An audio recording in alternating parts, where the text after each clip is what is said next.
اس نے قسم پرسی کی حالت میں تنگ آ کر اپنے آپ کو صورتحال کے حوالے کر دیا۔ احمد کمال نے یہ دیکھ لیا تھا کہ ایسے حسن اور ایسے دلگداز جسم والی لڑکی معمولی لڑکی نہیں۔ مصر کے اس حصے میں ایسی فرنگی لڑکی کیسے آ سکتی تھی؟ اس نے لڑکی سے پوچھا تو لڑکی نے جواب دیا کہ وہ قافلے سے بچھڑ گئی ہے، آندھی میں گھوڑا بے قابو بے لگام ہو گیا تھا۔ احمد کمال ایسے جواب سے مطمئن نہیں ہو سکتا تھا۔ اس نے 3-4 اور سوال کیے تو لڑکی کے ہونٹ کانپنے لگے۔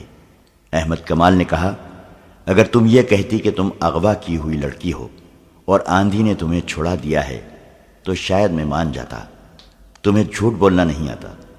اتنے میں اس سپاہی نے جو احمد کمال کے ساتھ تھا خیمے کا پردہ اٹھایا اور ایک تھیلا اور ایک مشکیزہ احمد کمال کو دے کر کہا کہ یہ اس لڑکی کے گھوڑے کی زین کے ساتھ بندھے ہوئے تھے۔ احمد کمال تھیلا کھولنے لگا تو لڑکی نے گھبرا کر تھیلے پر ہاتھ رکھ لیا۔ اس کے چہرے کا رنگ بدل گیا۔ احمد کمال نے تھیلا اسے دے کر کہا، لو خود کھول کر دکھا دو۔ لڑکی کی زبان جیسے گنگ ہو گئی تھی۔ اس نے بچوں کے انداز سے تھیلا پیٹ پیچھے کر لیا۔ احمد کمال نے کہا، یہ تو ہو نہیں سکتا کہ میں تمہیں کہہ دوں کہ چلی جاؤ، مجھے کوئی حق نہیں پہنچتا کہ تمہیں روکوں، لیکن ایک ایسی لڑکی کو جو آبادیوں سے دور اکیلی گھوڑے پر بے ہوشی کی حالت میں بھٹکتی ہوئی پائی گئی ہے، اسے میں اکیلا چھوڑ نہیں سکتا۔ یہ میرا انسانی فرض ہے۔ مجھے اپنا ٹھکانہ بتا دو، میں تمہیں اپنے سپاہیوں کے ساتھ حفاظت سے پہنچا دوں گا۔ اگر نہیں بتاؤ گی تو تمہیں مشتبہ لڑکی سمجھ کر قاہرہ اپنی حکومت کے پاس بھیج دوں گا۔ تم مصری نہیں ہو، تم سوڈانی نہیں ہو۔ لڑکی کے آنسو بہنے لگے۔ وہ جس مصیبت سے گزر کر آئی تھی اس کی دہشت اور ہولناکی اس پر پہلے ہی غالب تھی۔ اس نے تھیلا احمد کمال کے آگے پھینک دیا۔ احمد نے تھیلا کھولا تو اس میں سے کچھ کھجوریں، 2-4 چھوٹی موٹی عام سی چیزیں نکلیں اور ایک تھیلی نکلی۔ یہ کھولی تو اس میں سے سونے کے بہت سے سکے اور ان میں سونے کی باریک سی زنجیر کے ساتھ چھوٹی سی سیاہ لکڑی کا سلیب نکلی۔ احمد کمال اس سے یہی سمجھ سکا کہ لڑکی عیسائی ہے۔ اسے غالباً معلوم نہیں تھا کہ جو عیسائی مسلمان کے خلاف لڑنے کے لیے صلیبی لشکر میں شامل ہوتا ہے وہ ایک سلیب پر حلف اٹھاتا ہے اور چھوٹی سی ایک سلیب ہر وقت اپنے پاس رکھتا ہے۔ احمد کمال نے اس سے کہا، اس تھیلے میں میرے سوال کا جواب نہیں۔ اگر میں یہ سارا سونا تمہیں دے دوں تو میری مدد کرو گے؟ لڑکی نے پوچھا۔ کیسی مدد؟ مجھے فلسطین پہنچا دو، لڑکی نے جواب دیا، اور مجھ سے کوئی سوال نہ پوچھو۔ میں فلسطین تک بھی پہنچا دوں گا، لیکن سوال ضرور پوچھوں گا۔ اگر مجھ سے کچھ بھی نہ پوچھو تو اس کا الگ انعام دوں گی۔ وہ کیا ہوگا؟ گھوڑا تمہیں دے دوں گی، لڑکی نے جواب دیا، اور 3 دنوں کے لیے مجھے اپنی لونڈی سمجھ لو۔ احمد کمال نے اس سے پہلے ہاتھ میں کبھی اتنا سونا نہیں اٹھایا تھا، اور اس نے ایسا حیران کن حسن اور جسم بھی نہیں دیکھا تھا۔ اس نے اپنے سامنے پڑے ہوئے سونے کی چمکتے ہوئے ٹکڑوں کو دیکھا، پھر لڑکی کے ریشم جیسے بالوں کو دیکھا جو سونے کے تاروں کی طرح چمک رہے تھے، پھر اس کی آنکھوں کو دیکھا جن میں وہ طلسماتی چمک تھی جو بادشاہوں کو ایک دوسرے کا دشمن بنا دیا کرتی ہے۔ وہ تنومن مرد تھا، کماندار تھا، ان دستوں کا حاکم تھا جو سرحد پر پہرا دے رہے تھے۔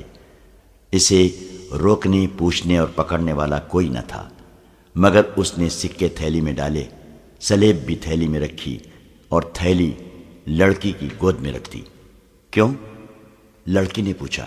یہ قیمت تھوڑی ہے؟ بہت تھوڑی، احمد کمال نے کہا۔ ایمان کی قیمت خدا کے سوا کوئی نہیں دے سکتا۔ لڑکی نے کچھ کہنا چاہا، لیکن احمد کمال نے اسے بولنے نہ دیا اور کہا، میں اپنا فرض اور اپنا ایمان فروخت نہیں کر سکتا۔ سارا مصر میرے اعتماد پر آرام کی نیند سوتا ہے۔ 3 مہینے گزرے، سوڈانیوں نے قاہرہ پر حملہ کرنے کی کوشش کی تھی۔ اگر میں یہاں نہ ہوتا اور اگر میں ان کے ہاتھ اپنا ایمان فروخت کر دیا ہوتا تو یہ لشکر قاہرہ میں داخل ہو کر تباہی برپا کر دیتا۔ تم مجھے اس لشکر سے زیادہ خطرناک نظر آتی ہو۔ کیا تم جاسوس نہیں ہو؟ نہیں، تم یہی بتا دو کہ تمہیں آندھی نے کسی ظالم کے پنجے سے بچایا ہے یا تم آندھی سے بچ کر نکلی ہو؟ لڑکی نے بے معنی سا جواب دیا تو احمد کمال نے کہا، مجھے تمہارے متعلق یہ جاننے کی ضرورت نہیں کہ کون ہو اور کہاں سے آئی ہو۔ میں کل تمہیں قاہرہ کے لیے روانہ کر دوں گا۔ وہاں ہمارا جاسوسی اور سراغ رسانی کا ایک محکمہ ہے، وہ جانے اور تم جانو، میرا فرض پورا ہو جائے گا۔ اگر اجازت دو تو میں اس وقت ذرا سا آرام کر لوں۔ لڑکی نے کہا، کل جب قاہرہ کے لیے مجھے روانہ کرو گے تو شاید تمہارے سوالوں کا جواب دے دوں۔ لڑکی رات بھر کی جاگی ہوئی اور دن کے ایسے خوفناک سفر کی تھکی ہوئی تھی، لیٹی اور سو گئی۔ احمد کمال نے دیکھا کہ وہ نیند میں بڑبڑاتی تھی، بے چینی میں سر ادھر ادھر مارتی تھی اور ایسے پتہ چلتا تھا جیسے خواب میں رو رہی ہو۔ احمد کمال نے اپنے ساتھیوں کو بتا دیا کہ یہ ایک مشکوک فرنگی لڑکی پکڑی گئی ہے جسے کل قاہرہ بھیجا جائے گا۔ اس کے ساتھی احمد کمال کے کردار سے واقف تھے، کوئی بھی ایسا شک نہیں کر سکتا تھا کہ اس نے لڑکی کو بدنیتی سے اپنے خیمے میں رکھا ہے۔ اس نے لڑکی کا گھوڑا دیکھا تو وہ حیران ہوا کیونکہ گھوڑا اعلیٰ نسل کا تھا، اور جب اس نے زین دیکھی تو اس کے شکوک رفع ہو گئے۔ زین کے نیچے مصر کی فوج کا نشان تھا۔ یہ گھوڑا احمد کمال کی اپنی فوج کا تھا۔ حبشیوں نے آندھی کی وجہ سے تعاقب ترک کر دیا تھا، وہ واپس زندہ پہنچ گئے تھے۔ پروہت نے فیصلہ دے دیا تھا کہ لڑکیاں آندھی میں ماری گئی ہوں گی، لہذا تعاقب میں کسی کو بھیجنا بیکار ہے۔ وقت بھی بہت گزر گیا تھا، لیکن رجب پر آفت نازل ہو رہی تھی۔ اس سے حبشی بار بار یہی ایک سوال پوچھتے تھے، لڑکیاں کہاں ہیں؟ اور وہ قسمیں کھا کھا کر کہتا تھا کہ مجھے معلوم نہیں۔ حبشیوں نے اسے اذیتیں دینی شروع کر دیں، تلوار کی نوک سے اس کے جسم میں زخم کرتے اور اپنا سوال دہراتے تھے۔ حبشیوں نے اس کے ساتھیوں کو بھی درختوں کے ساتھ باندھ دیا اور ان کے ساتھ بھی یہی ظالمانہ سلوک کرنے لگے۔ رجب کو خدا اپنی قوم اور اپنے ملک سے غداری کی سزا دے رہا تھا۔ رات کو بھی اسے نہ کھولا گیا، اس کا جسم چھلنی ہو گیا تھا۔ احمد کمال کے خیمے میں لڑکی سوئی ہوئی تھی، وہ سورج غروب ہونے سے پہلے جاگی تھی۔ احمد کمال نے اسے کھانا کھلایا تھا، اس کے بعد وہ پھر سو گئی تھی۔ اس سے 2-3 قدم دور احمد کمال سویا ہوا تھا۔ رات گزرتی جا رہی تھی، خیمے میں دیا جل رہا تھا۔ اچانک لڑکی کی چیخ نکل گئی، احمد کمال کی آنکھ کھل گئی۔ لڑکی بیٹھ گئی تھی، اس کا جسم کانپ رہا تھا، چہرے پر گھبراہٹ تھی۔ احمد کمال اس کے قریب ہو گیا، لڑکی تیزی سے سرک کر اس کے ساتھ لگ گئی اور روتے ہوئے بولی، ان سے بچاؤ، وہ مجھے مگرمچھوں کے آگے پھینک رہے ہیں، وہ میرا سر کاٹنے لگے ہیں۔ کون؟ وہ بھتے حبشی، لڑکی نے ڈرے ہوئے لہجے میں کہا۔ وہ یہاں آئے تھے۔ احمد کمال کو حبشیوں کی قربانی کا علم تھا، اسے شک ہوا کہ اسے شاید قربان کرنے کے لیے لے جایا جا رہا تھا۔ اس نے لڑکی سے پوچھا تو لڑکی نے بازو احمد کمال کے گلے میں ڈال دیے، کہنے لگی، مت پوچھو، میں خواب دیکھ رہی تھی۔ احمد کمال دیکھ رہا تھا کہ وہ تو بہت ہی ڈری ہوئی ہے۔ اس نے اسے تسلیہ دی اور یقین دلایا کہ یہاں اسے اٹھانے کے لیے کوئی نہیں آئے گا۔ لڑکی نے کہا، میں سو نہیں سکوں گی، تم میرے ساتھ باتیں نہیں کر سکتے؟ میں اکیلی جاگ نہیں سکوں گی، میں پاگل ہو جاؤں گی۔ احمد کمال نے کہا، میں تمہارے ساتھ جاگتا رہوں گا۔ اس نے لڑکی کے سر پر ہاتھ پھیر کر کہا، جب تک میرے پاس ہو تمہیں ڈرنے کی ضرورت نہیں۔ اس نے اس پر عمل بھی کر کے دکھایا۔ لڑکی کے ساتھ اس نے حبشیوں کے متعلق یا اس کے متعلق کوئی بات نہ کی، نہ پوچھی، اسے ترکی اور مصر کی باتیں سناتا رہا۔ لڑکی اس کے ساتھ لگی بیٹھی تھی۔ احمد کمال کا لب و لہجہ شگفتہ تھا۔ اس نے لڑکی کا خوف دور کر دیا اور لڑکی سو گئی۔ لڑکی کی آنکھ کھلی تو صبح طلوع ہو رہی تھی۔ اس نے دیکھا کہ احمد کمال نماز پڑھ رہا تھا، وہ اسے دیکھتی رہی۔ احمد کمال نے دعا کے لیے ہاتھ اٹھائے اور آنکھیں بند کر لیں۔ لڑکی اس کے چہرے پر نظریں جمائے بیٹھی رہی۔ احمد کمال فارغ ہوا تو لڑکی نے پوچھا، تم نے خدا سے کیا مانگا تھا؟ بدی کے مقابلے کی ہمت۔ احمد کمال نے جواب دیا، تم نے خدا سے کبھی سونا اور خوبصورت بیوی نہیں مانگی؟ یہ دونوں چیزیں خدا نے بغیر مانگے مجھے دے دی تھی۔ احمد کمال نے کہا، لیکن ان پر میرا کوئی حق نہیں۔ یہ شاید خدا نے میرا امتحان لینا چاہا تھا، لیکن تمہیں یقین ہے کہ خدا نے تمہیں بدی کا مقابلہ کرنے کی ہمت دی ہے؟ تم نے دیکھا نہیں؟ احمد کمال نے جواب دیا، تمہارا سونا اور تمہارا حسن مجھے اپنی راہ سے ہٹا نہیں سکے۔ یہ میری کوشش اور اللہ کی دین ہے۔ کیا خدا گناہ معاف کر دیا کرتا ہے؟ لڑکی نے پوچھا۔ ہاں، ہمارا خدا گناہ معاف کر دیا کرتا ہے، احمد کمال نے جواب دیا، شرط یہ ہے کہ گناہ بار بار نہ کیا جائے۔ لڑکی نے سر جھکا لیا۔ احمد کمال نے جب اس کی سسکیاں سنی تو اس کا چہرہ اوپر اٹھایا، وہ رو رہی تھی۔ لڑکی نے احمد کمال کا ہاتھ پکڑ لیا اور اسے کئی بار چوما۔ احمد کمال نے اپنا ہاتھ کھینچ لیا۔ لڑکی نے کہا، آج ہم جدا ہو جائیں گے، تم مجھے قاہرہ بھیج دو گے، میں اب آزاد نہیں ہو سکوں گی۔ میرا دل مجبور کر رہا ہے کہ تمہیں بتا دوں کہ میں کون ہوں اور کہاں سے آئی ہوں، پھر تمہیں بتاؤں گی کہ میں اب کیا ہوں۔ ہماری روانگی کا وقت ہو گیا ہے، احمد کمال نے کہا، میں خود تمہارے ساتھ چلوں گا۔ میں اتنی نازک اور اتنی خطرناک ذمہ داری کسی اور کو نہیں سونپ سکتا۔ یہ نہیں سنو گے کہ میں کون ہوں اور کہاں سے آئی ہوں؟ اٹھو، احمد کمال نے کہا، یہ سننا میرا کام نہیں۔ وہ خیمے سے باہر نکل گیا۔ کچھ دیر بعد قاہرہ کی سمت 6 گھوڑے جا رہے تھے۔ ایک پر احمد کمال تھا، اس کے پیچھے دوسرے گھوڑے پر لڑکی تھی، اس کے پچھلے پہلو بہ پہلو 4 گھوڑے محافظوں کے تھے، اور ان کے پیچھے ایک اونٹ جس پر سفر کا سامان، پانی اور خوراک وغیرہ تھی، جا رہا تھا۔ قاہرہ تک کم و بیش 36 گھنٹوں کا سفر تھا۔ لڑکی نے 2 مرتبہ اپنا گھوڑا اس کے پہلو میں کر لیا، اور دونوں مرتبہ احمد کمال نے اس سے کہا کہ وہ اپنا گھوڑا اس کے اور 2 محافظوں کے درمیان رکھے۔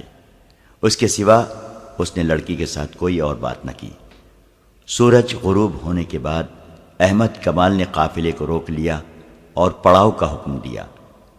رات لڑکی کو احمد کمال نے اپنے خیمے میں سلایا۔ اس نے دیا جلتا رکھا۔ وہ گہری نیند سویا ہوا تھا۔ اس کی آنکھ کھل گئی۔ کسی نے اس کے ماتھے پر ہاتھ پھیرا تھا۔ اس نے لڑکی کو اپنے پاس بیٹھے دیکھا۔ لڑکی کا ہاتھ اپنے ماتھے پر تھا۔ احمد کمال تیزی سے اٹھ کر بیٹھ گیا۔ اس نے دیکھا کہ لڑکی کے آنسو بہہ رہے تھے۔ اس نے احمد کمال کا ہاتھ اپنے دونوں ہاتھوں میں لیا اور اسے چوم کر بچوں کی طرح بلک بلک کر رونے لگی۔ احمد کمال اسے دیکھتا رہا۔ لڑکی نے آنسو پوچھ کر کہا، میں تمہاری دشمن ہوں۔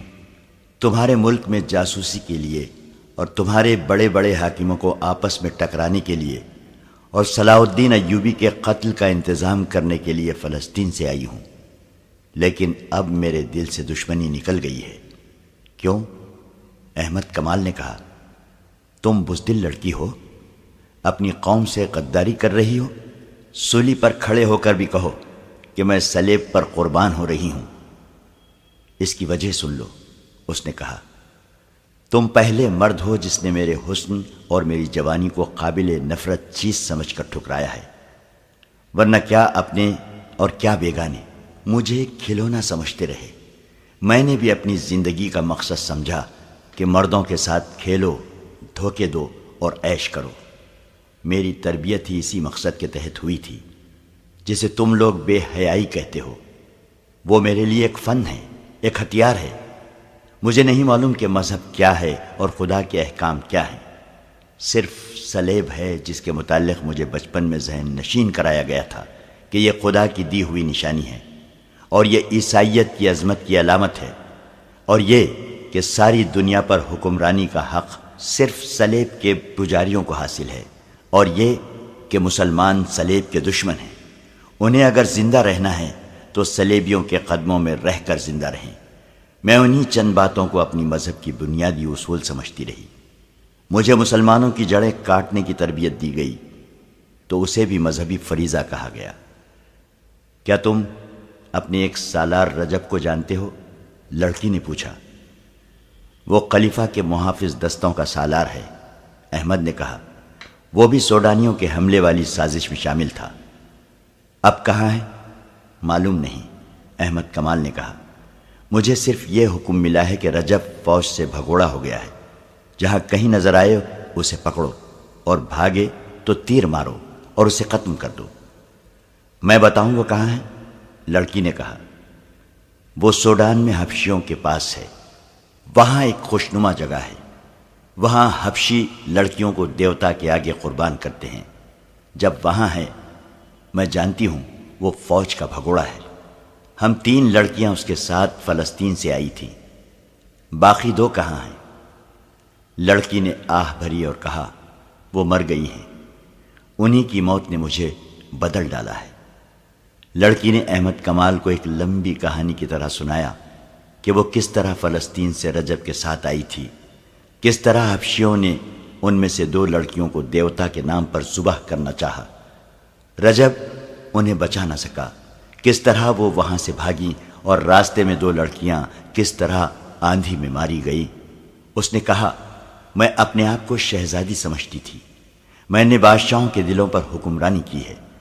میں نے کبھی نہیں سوچا تھا کہ خدا بھی ہے اور موت بھی ہے۔ مجھے گناہوں میں ڈبو دیا گیا اور میں ڈوبتی چلی گئی۔ عجیب لذت تھی اس ڈوبنے میں، مگر مجھے وہ مگرمچھ دکھائے گئے جن کے آگے ذبح کی ہوئی لڑکیوں کے جسم پھینکے جاتے ہیں۔ مگرمچھ پانی کے کنارے سوئے ہوئے تھے، ان کے بھدے اور مکروہ جسم دیکھ کر میں کانپ گئی۔ وہ میرے اس جسم کو، جس نے بادشاہوں کے سر جھکائے تھے، ان مگرمچھوں کی خوراک بنانا چاہتے تھے۔ میں نے وہ بدصورت سیاہ کالے حبشی دیکھے جو میرا سر میرے جسم سے الگ کرنے کے لیے آ گئے تھے۔ موت کے پردوں کی آواز مجھے سنائی دینے لگی تھی، میری رگ رگ بیدار ہو گئی، میرے اندر سے مجھے آواز سنائی دی۔ اپنے حسن اور اتنے دلنشین جسم کا انجام دیکھ ہم جان کی بازی لگا کر اپنے گھر سے نکلی تھی۔ ہمیں یہ کہہ کر رجب کے ساتھ فلسطین سے بھیجا گیا تھا کہ یہ شخص ہماری حفاظت کرے گا، لیکن اس شخص نے میرے ساتھ دست درازی کی۔ ہم وہاں سے بھاگی، آندھی میں گھوڑے بے قابو ہو کر بھاگ اٹھے۔ ہمارے لیے صحرا میں کوئی پناہ نہ تھی، ہم آندھی اور گھوڑوں کے رحم و کرم پر تھیں۔ پہلے ایک لڑکی گری، میں نے اسے گھوڑے کے نیچے آتے دیکھا، پھر دوسری لڑکی گھوڑے سے گری تو پاؤں رکاب میں پھنس جانے کی وجہ سے گھوڑے نے اسے 2 میل زیادہ فاصلے تک گھسیٹا۔ اس کی چیخیں میرا جگر چاک کر رہی تھی۔ میں اب بھی اس کی چیخیں سن رہی ہوں، جب تک زندہ رہوں گی یہ چیخیں سنتی رہوں گی۔ پھر وہ لڑکی لاش بن گئی۔ میرا گھوڑا ساتھ ساتھ دوڑا آ رہا تھا مگر میرے قابو میں نہیں تھا۔ وہ لڑکی بھی اپنے گھوڑے کے ساتھ پیچھے رہ گئی۔ میں اب اکیلی تھی۔ مجھے خدا نے ان 2 لڑکیوں کو مار کر بتا دیا تھا کہ میرا انجام کیا ہوگا۔ وہ مجھ سے بھی زیادہ خوبصورت اور شوخ تھی، ان میں حسن کا غرور بھی تھا۔ انہوں نے بھی بادشاہوں کو انگلیوں پر نچایا تھا، مگر ایسی بھیانک موت مری کہ کسی کو خبر تک نہ ہوئی۔ اب وہ ریت کی گمنام قبروں میں دفن ہو گئی ہیں۔ میں اکیلی رہ گئی۔ آندھی کے زناٹے موت کے قہقہے بن گئے۔ مجھے اپنے سر کے اوپر آگے پیچھے دائیں اور بائیں چڑیلے، بدروہیں، بھوت اور موت کے قہقہے سنائی دے رہے تھے۔ میں بدھو اور بیوقوف لڑکی نہیں ہوں، دماغ روشن ہے۔ میں نے جان لیا کہ خدا مجھے گناہوں کی سزا دے رہا ہے۔ ایسی ہیبت ناک موت اور ایسی ہولناک آندھی وہ تم نے بھی دیکھی ہے۔ مجھے خدا یاد آ گیا۔ میں نے خدا کو بلند آواز سے پکارا، رو رو کر گناہوں سے توبہ کی اور معافی مانگی۔ پھر میں بے ہوش ہو گئی، اور جب ہوش میں آئی تو میں تمہارے قبضے میں تھی۔ تمہاری گوری رنگت دیکھ کر میں خوش ہوئی کہ تم یورپی ہو اور میں فلسطین میں ہوں۔ اسی دھوکے میں میں نے اپنی زبان میں پوچھا تھا کہ کیا میں فلسطین میں ہوں۔ جب مجھے پتا چلا کہ میں مسلمانوں کے قبضے میں ہوں تو میرا دل بیٹھ گیا۔ میں آندھی سے بچ کر اپنے دشمن کے قبضے میں آ گئی تھی۔ مسلمانوں کے متعلق مجھے بتایا گیا تھا کہ عورتوں کے ساتھ درندوں جیسا سلوک کرتے ہیں، لیکن تم نے میرے ساتھ وہ سلوک کیا جس کی مجھے توقع نہیں تھی۔ تم نے سونا ٹھکرا دیا اور تم نے مجھے بھی ٹھکرا دیا۔ میں اس قدر خوفزدہ تھی کہ میں کہتی تھی کہ خواہ کوئی مل جائے مجھے پناہ دے دے اور مجھے سینے سے لگا لے۔ تمہارے متعلق مجھے ابھی تک یقین نہیں آیا تھا کہ تمہارا کردار پاک ہے۔ مجھے یہ توقع تھی کہ رات کو تم مجھے پریشان کرو گے۔ میں خواب میں بھی مگر بچوں کا، حبشیوں اور آندھی کی دہشت دیکھتی رہی۔ میں ڈر کر اٹھی تو تم نے مجھے سینے سے لگا لیا اور بچوں کی طرح مجھے کہانیاں سنا کر میرا خوف دور کر دیا۔ اور جب رات گزر گئی تو میں نے جاگتے ہی تمہیں خدا کے آگے سجدے میں دیکھا۔ تم نے جب دعا کے لیے ہاتھ اٹھائے اور آنکھیں بند کر لی تھیں، اس وقت تمہارے چہرے پر مسرت، سکون اور نور تھا۔ میں اس شک میں پڑ گئی کہ تم انسان نہیں، فرشتہ ہو۔ کوئی انسان سونے اور مجھ جیسی لڑکی سے منہ نہیں موڑ سکتا۔ میں نے تمہارے چہرے پر جو سکون اور مسرت دیکھی تھی، اس نے میرے آنسو نکال دیے۔ میں تم سے پوچھنا چاہتی تھی کہ یہ سکون تمہیں کس نے دیا ہے؟ میں تمہارے وجود سے اتنی متاثر ہوئی کہ میں نے تمہیں دھوکے میں رکھنا بہت بڑا گناہ سمجھا۔ میں تمہیں یہ کہنا چاہتی تھی کہ میں تمہیں اپنے متعلق ہر ایک بات بتا دوں، اس کے عوض مجھے یہ کردار اور یہ سکون دے دو، اور میرے دل سے وہ دہشت اتار دو جو مجھے بڑی ہی تلخ اذیت دے رہی ہے۔ مگر تم نے میری بات نہ سنی۔ تمہیں فرض عزیز تھا۔ اس نے احمد کمال کے دونوں ہاتھ پکڑ لیے اور کہا، تم شاید اسے بھی دھوکہ سمجھو، لیکن میرے دل کی بات سن لو۔ میں تم سے جدا نہیں ہو سکوں گی۔ میں نے کل تمہیں گناہ کی دعوت دیتے ہوئے کہا تھا کہ مجھے اپنی لونڈی سمجھو، مگر اب میں ساری عمر کے لیے تمہارے قدموں میں بیٹھی رہوں گی۔ مجھے اپنی لونڈی بنا لو اور اس کے عوض مجھے وہ سکون دے دو جو میں نے نماز کے وقت تمہارے چہرے پر دیکھا تھا۔ میں تمہیں بالکل نہیں کہوں گا کہ تم مجھے دھوکہ دے رہی ہو۔ احمد کمال نے کہا، میری مجبوری یہ ہے کہ میں اپنی قوم کو اور اپنی فوج کو دھوکہ نہیں دے سکتا۔ تم میرے پاس امانت ہو، میں خیانت نہیں کر سکتا۔ میں نے تمہارے ساتھ جو سلوک کیا وہ میرا فرض تھا۔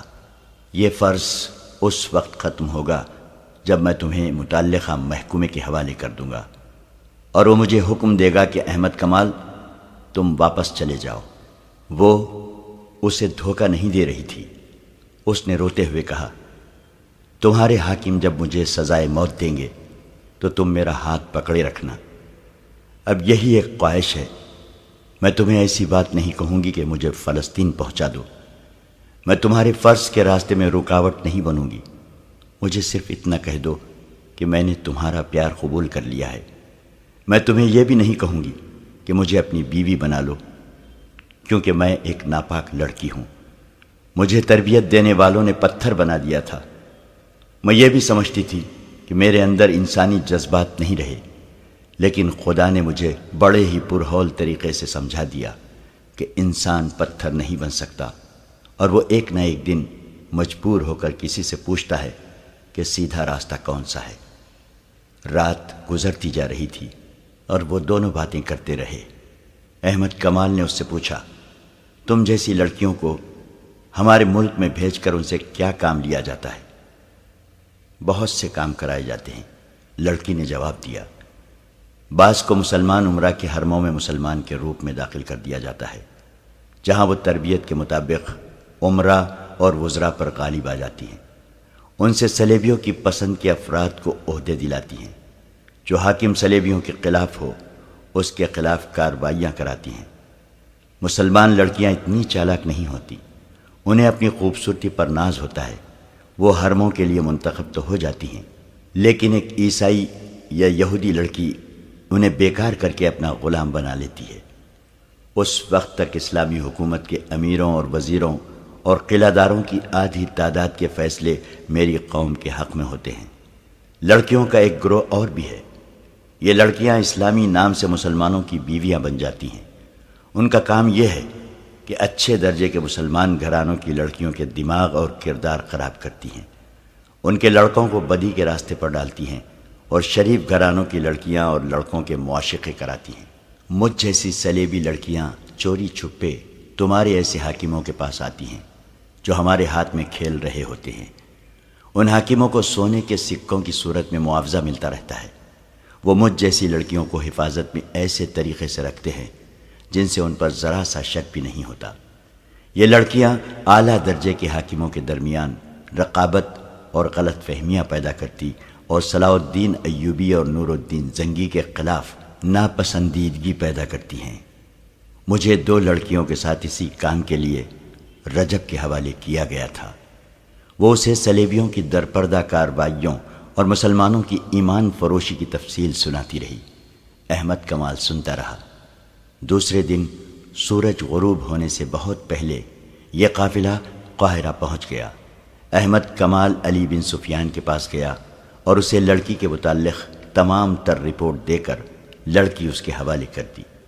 اس نے یہ بھی بتایا کہ رجب حبشیوں کے پاس ہے اور اس نے اس جگہ کو اڈا بنا رکھا ہے جہاں حبشی لڑکی کی قربانی دیا کرتے تھے۔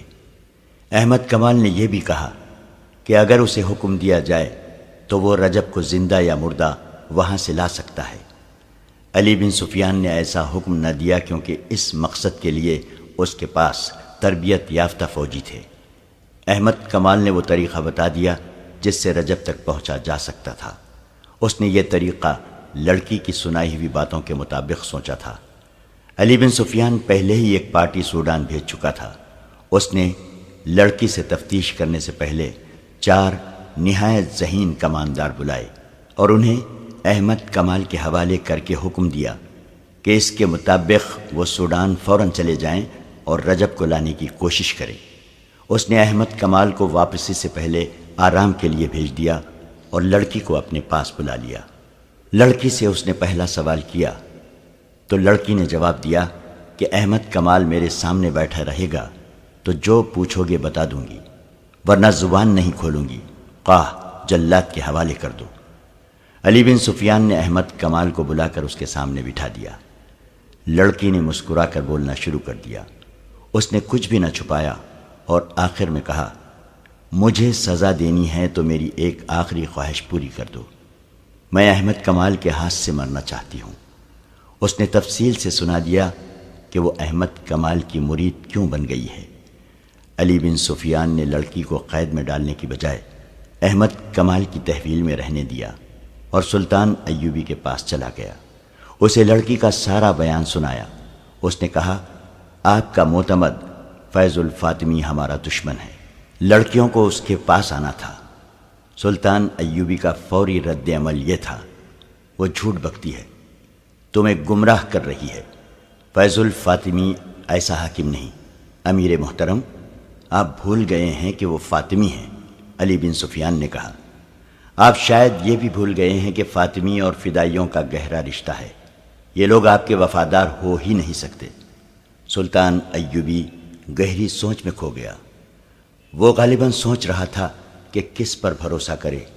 کچھ دیر بعد اس نے کہا، علی، میں تمہیں یہ اجازت نہیں دوں گا کہ فیض الفاطمی کو گرفتار کر لو۔ کوئی ایسی ترکیب کرو کہ وہ جرم کرتا پکڑا جائے۔ میں اسے موقع پر پکڑنا چاہتا ہوں اور یہ موقع پیدا کرنا تمہارا کام ہے۔ وہ جنگ جیسے اہم شعبے کا حاکم ہے، سلطنت کے جنگی راز اس کے پاس ہیں۔ مجھے بہت جلدی یہ ثبوت چاہیے کہ وہ ایسے گھناؤنے جرم کا مجرم ہے یا نہیں۔ علی بن سفیان سراغ رسانی کا ماہر تھا۔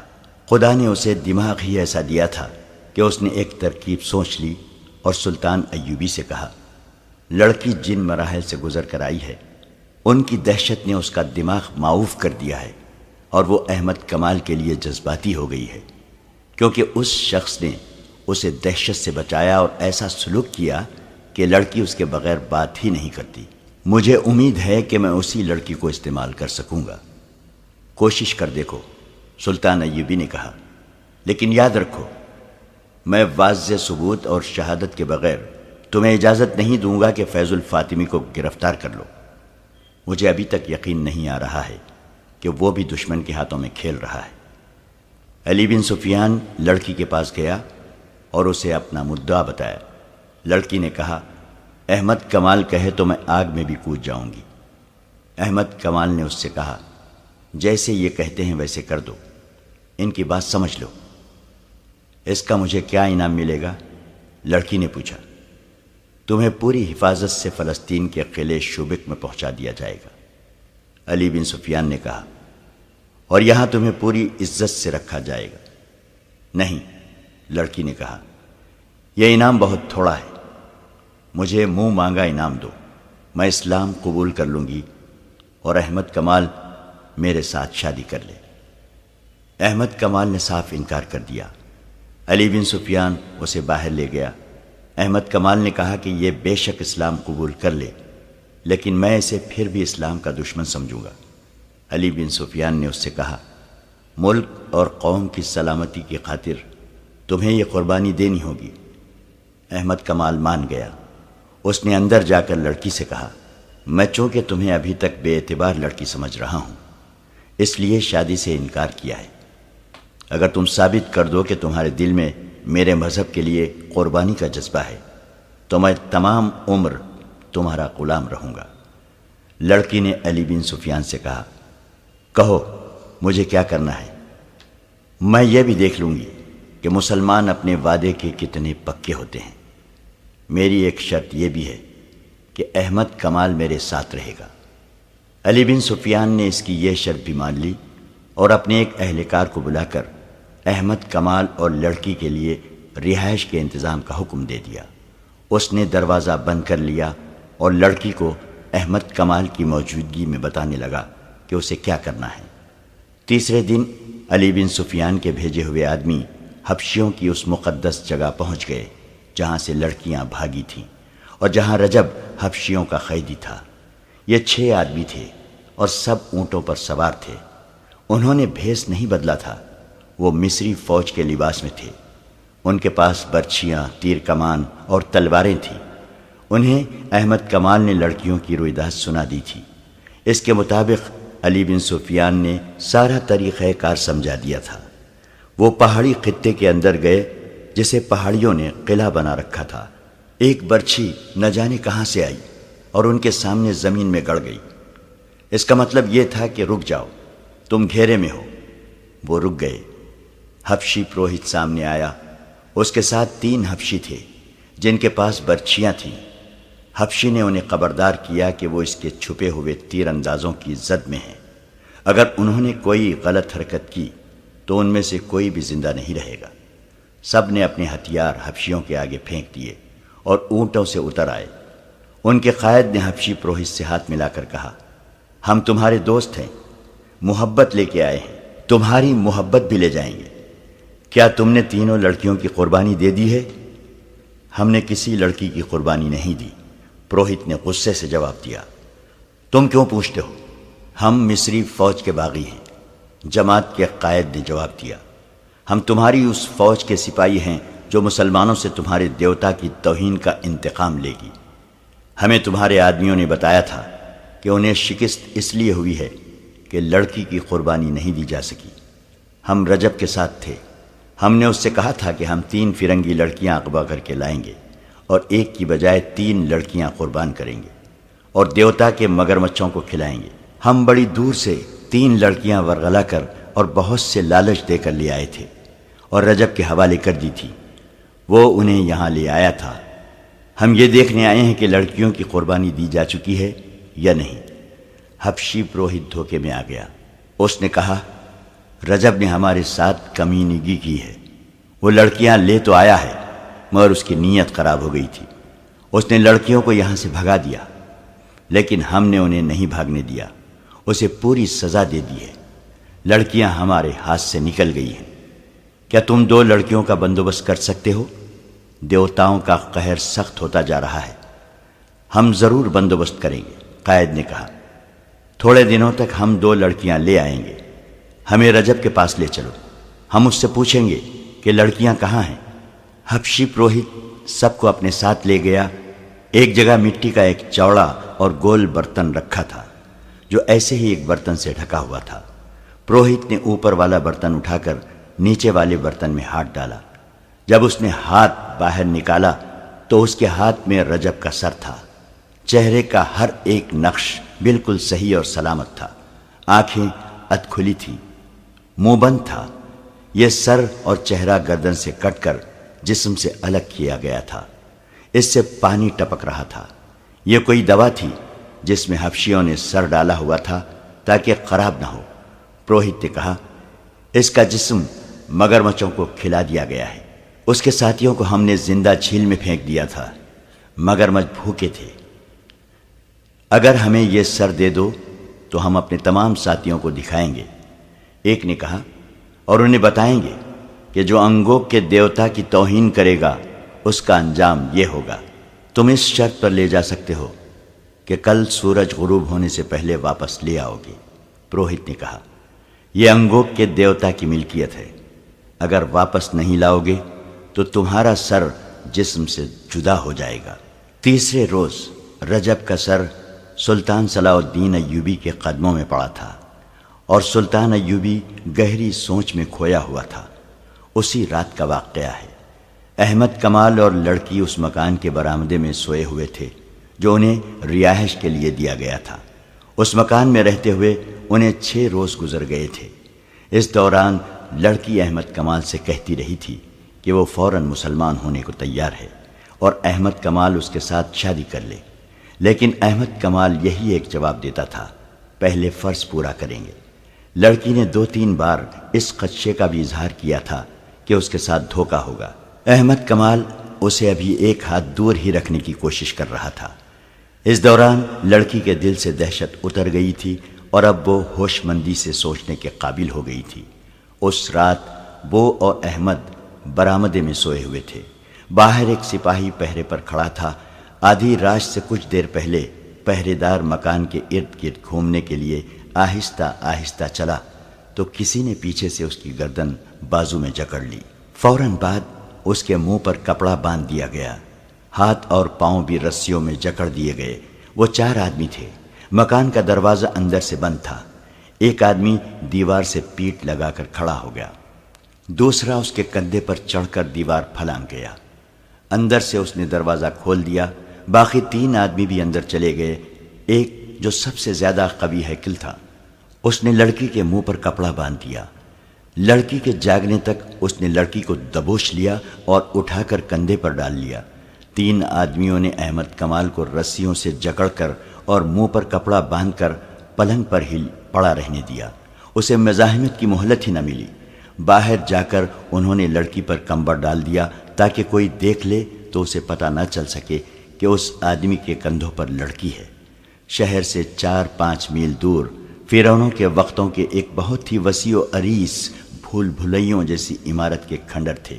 ان کے متعلق لوگ بہت سی ڈراؤنی باتیں کیا کرتے تھے۔ عمارت کے اندر ایک بلند چٹان ہے۔ اس چٹان کو کاٹ کر بہت سے کمرے اور ان کمروں کے نیچے بھی کمرے بنے ہوئے تھے۔ ان کے اندر وہی جا کر واپس آ سکتا تھا جو ان سے واقف تھا۔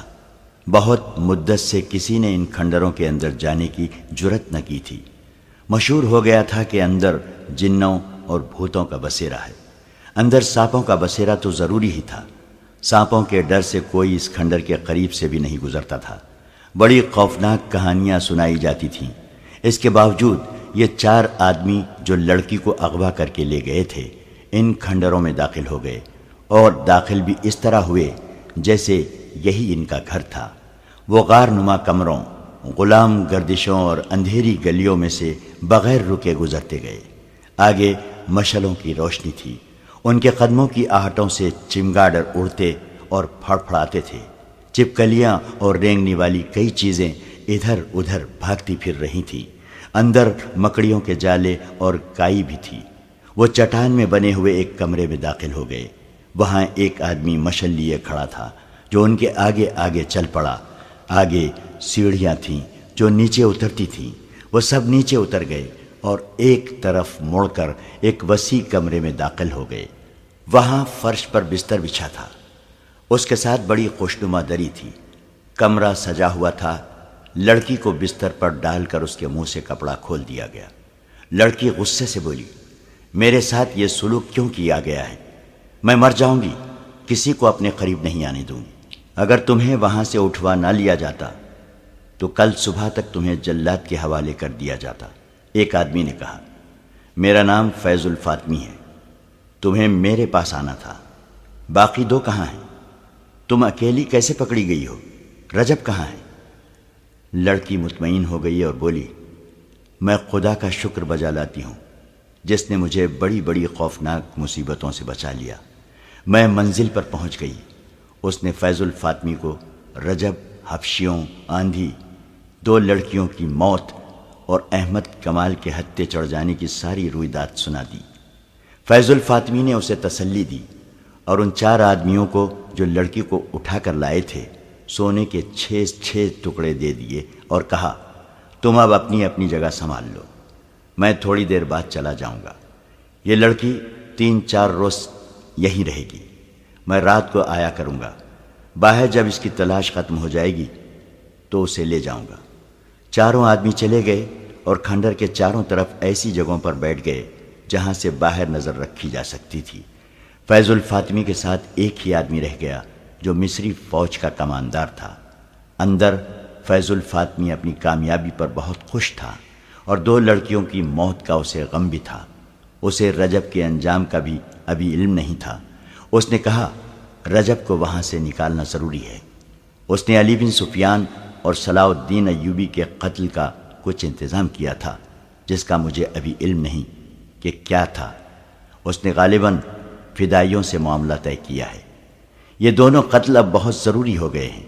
اب ہمیں کوئی نیا منصوبہ بنانا ہے۔ میں دوسرے ساتھیوں سے بات کر کے تمہیں کل بتاؤں گا۔ ابھی آرام کرو، مجھے واپس جانا ہے۔ صلاح الدین ایوبی کو آپ پر اعتماد ہے؟ لڑکی نے پوچھا۔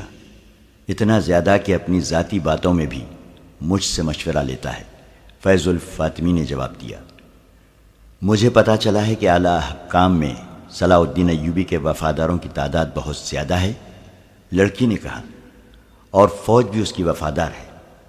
یہ صحیح ہے، کماندار جو وہاں موجود تھا بولا۔ اس کا سراغ رسانی کا محکمہ بہت ہوشیار ہے، جہاں کوئی سر اٹھاتا ہے اس کی نشاندہی ہو جاتی ہے۔ اعلیٰ حکام میں 2 اور ہیں جو صلاح الدین ایوبی کے خلاف کام کر رہے ہیں، ان کے نام آپ کو محترم فیض الفاطمی بتا سکیں گے۔ فیض الفاطمی نے دونوں نام بتا دیے اور مسکرا کر لڑکی سے کہا، تمہیں اعلیٰ سطح پر ہی کام کرنا ہے، صرف 2 حکام کے درمیان خلیش پیدا کرنی ہے اور 2 کو زہر دینا ہے جو تم آسانی سے دے سکو گی، مگر اب مشکل یہ پیدا ہو گئی ہے کہ تمہیں کسی محفل میں نہیں لے جا سکیں گے۔ تم پردہ نشین مسلمان لڑکی کے بھیس میں کام کرو گی، ورنہ پکڑی جاؤ گی۔ ہو سکتا ہے میں تمہیں واپس فلسطین بھیج دوں اور کسی اور لڑکی کو بلا لوں جسے یہاں کوئی پہچان نہ سکے۔ میرا گروہ بہت ذہین اور سرگرم ہے، یہ سالاروں سے نیچے کمانداروں کی سطح کا گروہ ہے۔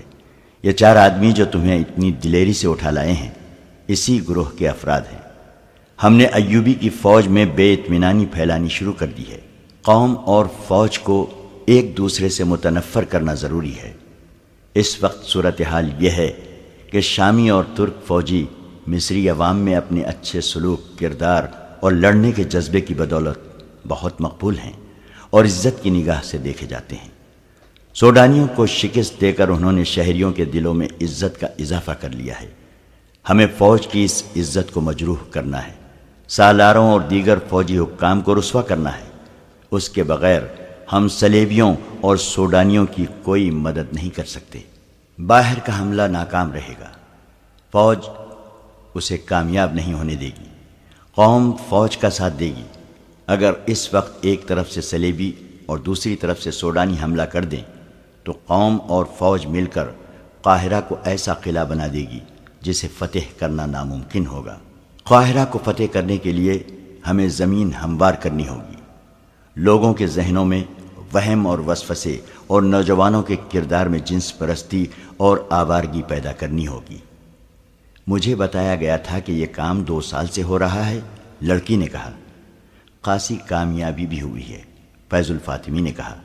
بدکاری میں اضافہ ہو گیا ہے، مگر صلاح الدین ایوبی نے ایک تو نئے مدرسے کھول دیے ہیں اور دوسرے مسجدوں میں خطبے سے خلیفہ کا نام نکل کر کوئی اور ہی رنگ پیدا کر دیا ہے۔ اور لڑکوں کو عسکری تعلیم دینی شروع کر دی ہے۔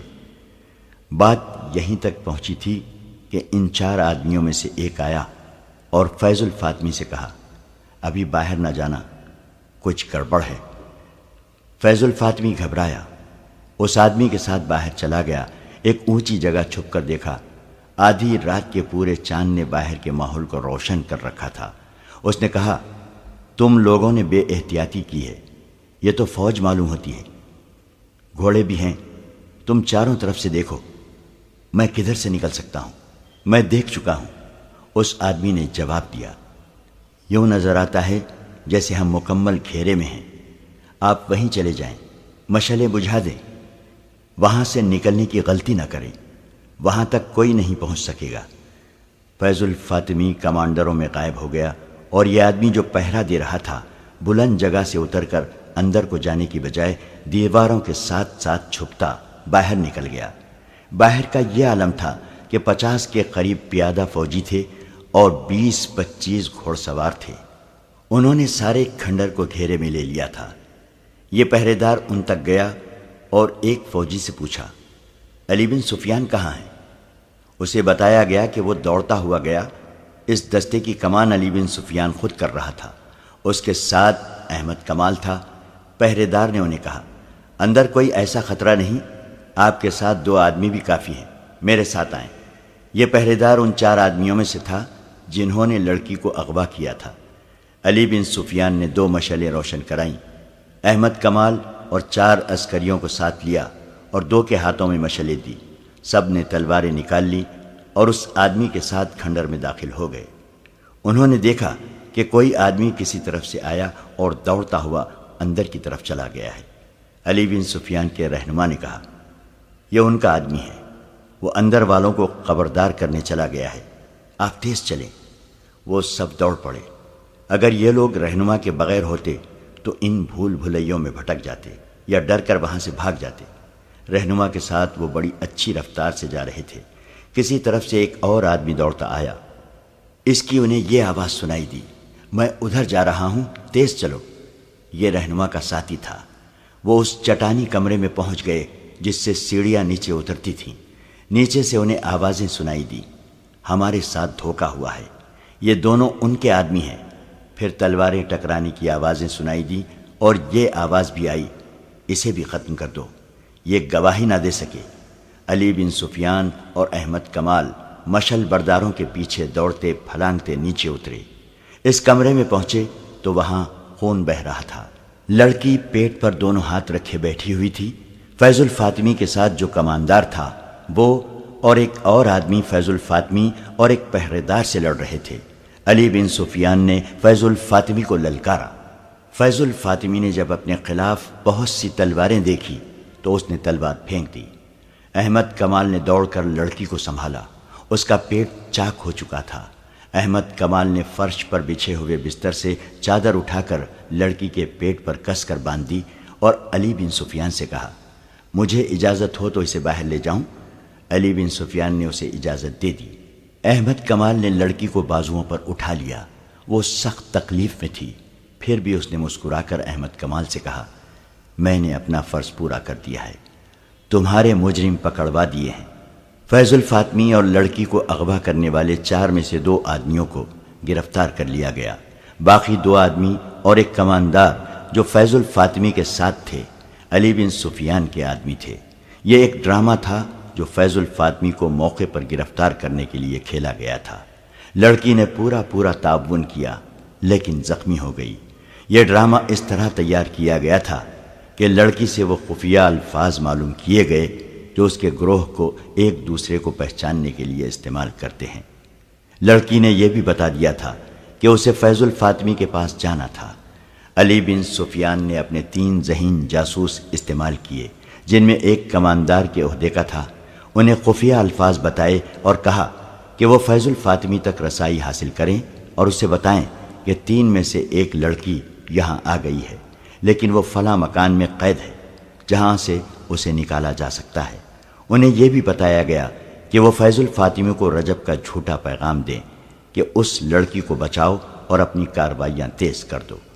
ان جاسوسوں نے 3 دنوں کے اندر فیض الفاطمی تک رسائی حاصل کر لی اور اس پر ثابت کر دیا کہ وہ اس کے زمین دوز گروہ کے افراد ہیں۔ فیض الفاطمی کو یہ خطرہ بھی تھا کہ لڑکی چونکہ قید میں ہے اس لیے اذیت کے زیر اثر بتا دے گی کہ وہ بھی اس کے ساتھ ہے۔ فیض الفاطمی کے لیے اپنا تحفظ ضروری تھا، لہٰذا اس نے لڑکی کے اغوا کا منصوبہ بنایا۔ اس میں اس نے کماندار کو اپنے ساتھ رکھا، 2 آدمی علی بن سفیان کے بھیجے ہوئے اور 2 اپنے ملا کر ان کے سپرد یہ کام کیا کہ وہ لڑکی کو اٹھا لائیں اور کھنڈر میں پہنچا دیں۔ اس کھنڈر کو انہوں نے کچھ عرصے سے اپنا خفیہ اڈا بنا رکھا تھا۔ منصوبہ بن گیا تو علی بن سفیان تک پہنچ گیا۔ 5-6 دنوں میں احمد کمال اور لڑکی کو بتایا گیا کہ وہ برآمدے میں سوئیں گے اور رات کو لڑکی اغوا ہوگی، جس کے خلاف وہ مزاحمت نہیں کریں گے۔ مکان کے باہر ہر وقت ایک سپاہی پہرے پر رہتا تھا۔ اس رات جو آدمی پہرے پر تھا وہ سپاہی نہیں بلکہ علی بن سفیان کے محکمے کا جاسوس تھا۔ اسے معلوم تھا کہ رات کو اس پر حملہ ہوگا اور حملہ کس طرح کا ہوگا۔ حملہ کرنے والا علی بن سفیان کا آدمی تھا۔ اگر فیض الفاطمی کا آدمی ہوتا تو وہ اسے خنجر مار کر ہلاک کر دیتا۔ اس رات فیض الفاطمی اور کماندار کھنڈر میں چلے گئے۔ مقررہ وقت پر پہرے دار پر حملہ ہوا، دیوار پھلانگی گئی۔ اس وقت احمد کمال جاگ رہا تھا۔ اس نے دیکھا کہ لڑکی کو اٹھا لیا گیا ہے، لیکن وہ آنکھیں بند کر کے لیٹا رہا۔ اس نے تڑپنا اس وقت شروع کیا جب وہ رسیوں میں بند چکا تھا۔ لڑکی کو کھنڈر میں پہنچا دیا گیا۔ یہ ڈرامہ اس لیے کھیلا گیا تھا کہ فیض الفاطمی نے اغوا کا منصوبہ بنایا اور اس میں اپنے 2 آدمی شامل کر دیے تھے۔ ان پر یہ ظاہر کرنا تھا کہ یہ حقیقی اغوا ہے اور اس میں کوئی دھوکہ فریب نہیں۔ آخر دم تک شک نہ ہوا۔ اغوا کے بعد علی بن سفیان نے پہرے دار اور احمد کمال کی رسیاں کھولی۔ پیادہ سپاہی اور سوار تیار تھے۔ تھوڑے سے وقفے کے بعد وہ کھنڈر کی طرف روانہ ہو گئے۔ کھنڈر کو گھیرے میں لے لیا۔ انہیں سب سے پہلے علی بن سفیان کے ہی ایک آدمی نے دیکھا جس نے فیض الفاطمی کو جا کر اطلاع دی۔ اسے باہر لا کر گھیرا دکھایا اور یہ مشورہ دیا کہ وہ اسی کمرے میں چلا جائے۔ اسے ادھر بھیج کر یہ آدمی باہر نکل گیا اور علی بن سفیان اور احمد کمال کو اندر لے گیا۔ یہ آدمی کی دانش مندی تھی کہ اس نے فیض الفاطمی کو اسی کمرے میں چھپے رہنے پر قائل کر لیا تھا۔ اگر وہ کھنڈر کے بھول بھلیوں جیسے کمروں، برآمدوں، گلیوں اور تہہ خانوں میں نکل جاتا تو اسے پکڑنا آسان نہ ہوتا۔ کھنڈر بہت وسیع اور پیچیدہ تھے۔ باہر تو چاندنی تھی لیکن اندر تاریکی تھی، جس میں تعاقب کیا جاتا تو اپنے آدمیوں کے مارے جانے کا بھی خطرہ تھا۔ بالکل آخری وقت فیض الفاطمی کو پتہ چلا کہ کماندار اور 2 آدمی اس کے ساتھی نہیں بلکہ اسے دھوکے میں یہاں لائے ہیں۔ لڑکی سے یہ غلطی ہوئی کہ اس کے منہ سے کچھ ایسے الفاظ نکل گئے جس سے ظاہر ہو گیا کہ یہ بھی اس کے دھوکے میں شریک ہے۔ فیض الفاطمی کے 2 ساتھی اس کے پاس پہنچ گئے۔ دھوکہ بے نقاب ہو گیا اور لڑائی شروع ہو گئی۔ فیض الفاطمی نے لڑکی کے پیٹ میں نوک کی طرف سے تلوار ماری اور اس کا پیٹ چاک کر دیا۔ اس نے لڑکی کو غالباً اس لیے بھی قتل کرنا ضروری سمجھا تھا کہ وہ اس کے خلاف گواہی دینے کے لیے بھی زندہ نہ رہے۔ فیض الفاطمی اور اس کے ساتھیوں کو قید میں ڈال دیا گیا۔ علی بن سفیان نے تینوں کو الگ الگ قید میں رکھا اور تینوں کو رجب کا سر دکھا کر کہا، اپنے دوست کا انجام دیکھ لو۔ اگر تمہیں یہ توقع ہے کہ تمہیں فوراً سزا دے دی جائے گی تو یہ خیال دماغ سے نکال دو۔ جب تک اپنے پورے گروہ کو سامنے نہیں لاؤ گے تمہیں چکر شکنجے میں باندھے رکھوں گا، جینے بھی نہیں دوں گا، مرنے بھی نہیں دوں گا۔ لڑکی کی حالت اچھی نہیں تھی۔ طبیبوں اور جراحوں نے اسے بچانے کی پوری کوشش کر ڈالی، مگر کٹی ہوئی انتڑیوں کا کوئی علاج نہ ہو سکا۔ وہ پھر بھی مطمئن تھی، جیسے اسے پیٹ کے مہلک زخم کی پرواہ ہی نہ تھی۔ اس کا ایک ہی مطالبہ تھا کہ احمد کمال کو میرے پاس بیٹھا رہنے دو۔ سلطان ایوبی بھی اس کی عیادت کے لیے آیا۔ احمد کمال امیر مصر اور اپنی فوج کے سالار اعلیٰ کو دیکھ کر تعظیم کے لیے اٹھا تو لڑکی نے اسے ہاتھ سے پکڑ کر اپنے پاس بٹھا لیا۔ احمد کمال سلطان ایوبی کی موجودگی میں بیٹھ نہیں سکتا تھا۔ آخر سلطان نے اسے لڑکی کے پاس بیٹھنے کی اجازت دے دی۔ سلطان ایوبی نے لڑکی کے سر پر ہاتھ پھیرا اور شفقت سے صحت یابی کی دعا کی۔ تیسری رات احمد کمال لڑکی کے سرہانے بیٹھا ہوا تھا۔ لڑکی نے انوکھے سے لہجے میں پوچھا، احمد، تم نے میرے ساتھ شادی کر لی ہے نا؟ میں نے اپنا وعدہ پورا کیا۔ تم نے اپنا وعدہ پورا کر دیا۔ خدا نے میرے گناہ بخش دیے ہیں۔ اس کی زبان لڑکھڑانے لگی۔ اس نے احمد کمال کا ہاتھ اپنے دونوں ہاتھوں میں مضبوطی سے پکڑ لیا، مگر گرفت فوراً ڈھیلی پڑ گئی۔ احمد کمال نے کلمہ شریف پڑھا اور لڑکی کو خدا کے سپرد کر دیا۔ دوسرے دن سلطان ایوبی کے حکم کے مطابق لڑکی کو مسلمانوں کے قبرستان میں دفن کر دیا گیا۔ فیض الفاطمی نے اور اس کے ساتھیوں نے صرف 2 دن میں اذیتیں سہیں اور اپنے گروہ کی نشاندہی کر دی۔ ان لوگوں کو بھی پکڑ لیا گیا۔ مراکشی واقع نگار اسد الاسدی نے سلطان ایوبی کے وقت کے ایک کاتب کے حوالے سے لکھا ہے کہ سلطان ایوبی نے جب فیض الفاطمی کی سزائے موت پر دستخط کیے تو سلطان زار و قطار رونے لگا تھا۔